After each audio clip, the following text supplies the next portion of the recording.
Acá atrás mío se encuentra una batería de captadores, los cuales ya han sido conformados en su totalidad. Los caños de cobre ya han sido soldados con sus respectivos colectores, se han colocado las aletas captadoras de aluminio y se ha realizado su pintura con pintura negro mate selectiva. Entonces ya están listas para ser parte de la segunda etapa, que es la introducción de estos absorbedores dentro de sus respectivas cajas portantes. La caja portante tiene una aislación de poliuretano en su parte posterior y aislación de poliuretano también inyectado en su parte lateral, y en su parte superior se realiza el cerramiento con policarbonato alveolar de alta resistencia a los rayos ultravioleta, que garantiza su correcto funcionamiento a lo largo de toda la vida útil del proyecto, en este caso del equipamiento solar. Es importante realmente destacar que mediante la utilización de energía solar térmica para aplicaciones de agua caliente sanitaria se pueden lograr ahorros realmente interesantes que rondan desde un 70 a un 80% a nivel anual.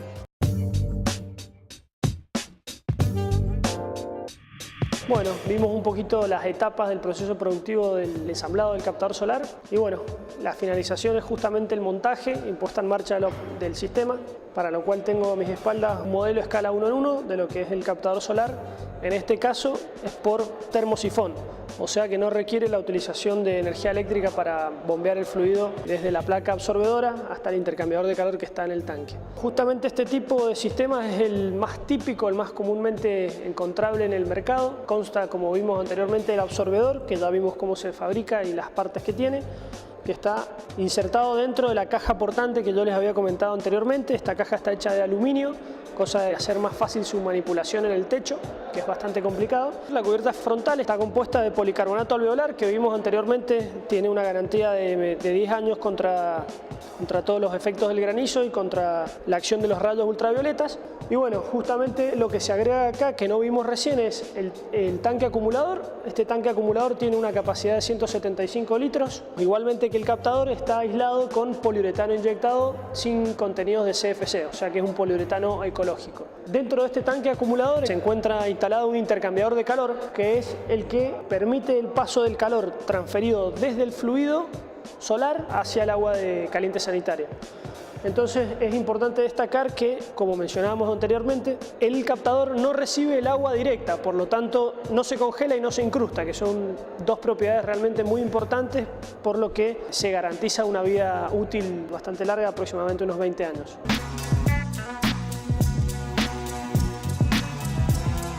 Además de este tipo de sistemas termosifónicos, que son los más comúnmente utilizados y que no requieren una bomba para mover el fluido solar, Energe también realiza obras de gran escala, de gran envergadura, a donde por justamente la cantidad de volumen de agua a acumular, el estanque se encuentra alejado del campo de captación. Entonces es necesario realizar una interconexión entre el campo de captadores, que está compuesto por varias placas como esta, conectadas en serie o en paralelo, y el tanque de acumulación de agua. Se ponen bombas de circulación, unos controladores diferenciales electrónicos que también son desarrollo de la empresa, y se establece el funcionamiento en ese tipo de esquema. Vale destacar que este tipo de sistemas, que son forzados, son un poco más complejos y se utilizan en demandas donde realmente el uso de agua caliente es elevado. Ese es uno de los usos. Otro de los usos es para calefacción de casas, climatización. En ese caso lo que se realiza es exactamente lo mismo, un gran área de captación, la instalación de un tanque de acumulación y se realiza la integración con el sistema de calefacción convencional que ya existe en el domicilio o en la nave industrial que se quiera calefaccionar. Lo que se produce es lo siguiente: en el campo de captación se produce la captación justamente, valga la redundancia, de la energía solar, que se transfiere al líquido. Ese líquido es luego bombeado por medio de bombas especiales de alta eficiencia hacia el intercambiador de calor que está inserto dentro del tanque de agua. Una vez que el agua se calienta, es tomada por otro sistema de bombas que la insertan dentro de la caldera normal o de la caldera convencional que tiene la vivienda o la nave industrial que se dedica a calefaccionar. La novedad de esto es que radica justamente en que el agua que ingresa a la caldera ya está precalentada por el sistema solar. Por lo tanto, la caldera no debe encenderse tanto tiempo para llegar a la temperatura de confort. Esa es, digamos, una de las ventajas principales que tiene el sistema solar de calentamiento de piscinas o de climatización de ambientes. A nivel provincial y nacional realmente se percibe una perspectiva altamente alentadora, ya que este tipo de sistemas vienen siendo empujados grandemente por el INTI principalmente, y realmente percibimos que la energía solar térmica en Argentina y en Mendoza en particular se van a desarrollar con bastante velocidad, probablemente a partir del comienzo del año que entra.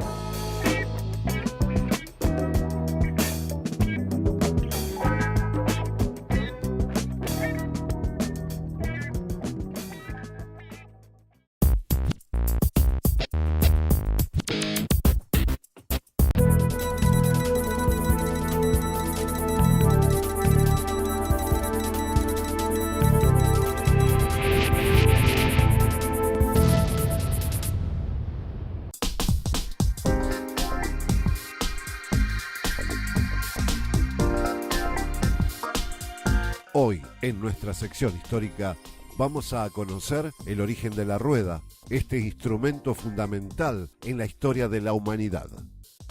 Se cree que las primeras ruedas pudieron aparecer en Sumeria en torno al año 8000 a.C., siendo su invención el resultado de una lenta evolución de la combinación del rodillo y el trineo. Las ruedas más antiguas que se conocen fueron construidas en la antigua Mesopotamia entre el año 3500 y 4000 a.C. En su forma más simple, la rueda era un disco sólido de madera fijado a un eje redondo mediante espigas de madera. Luego se eliminaron secciones del disco para reducir el peso y los radios empezaron a emplearse en torno al año 2000 a.C. al norte de Asia Central. Se cree que los vehículos de ruedas aparecieron después de la invención del torno de alfarero y el carro no tardó en sustituir al trineo como medio de transporte.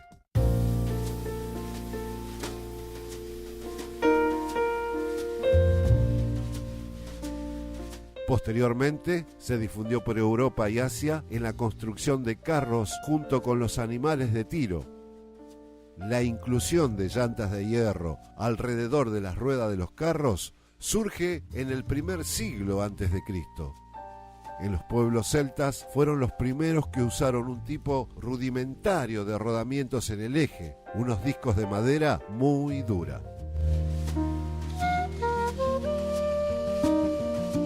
Posteriormente, los romanos utilizaron anillos de bronce como rodamiento a modo de buje.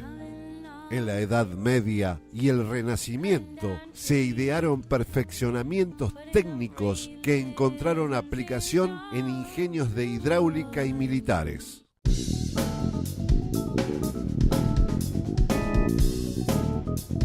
Con la Revolución Industrial, la rueda comenzó a utilizarse en la construcción de las máquinas, por lo que es difícil imaginarse un sistema mecanizado sin la presencia de la rueda o un componente simétrico moviéndose en forma circular alrededor de un eje.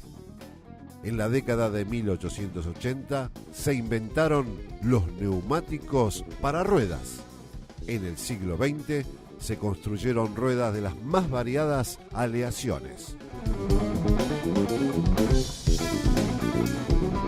La evolución de la rueda fue pareja con el desarrollo del automóvil, que exigía mayor resistencia, mayor adherencia al suelo y menor desgaste. La invención de la rueda fue un importante punto de inflexión en el avance de la civilización humana. Llevó a un uso más eficiente de la fuerza animal en la agricultura y otros terrenos, y se convirtió en un sistema mecánico insustituible para controlar el flujo y la dirección de la fuerza. Las aplicaciones de la rueda en la vida y tecnología moderna son casi infinitas.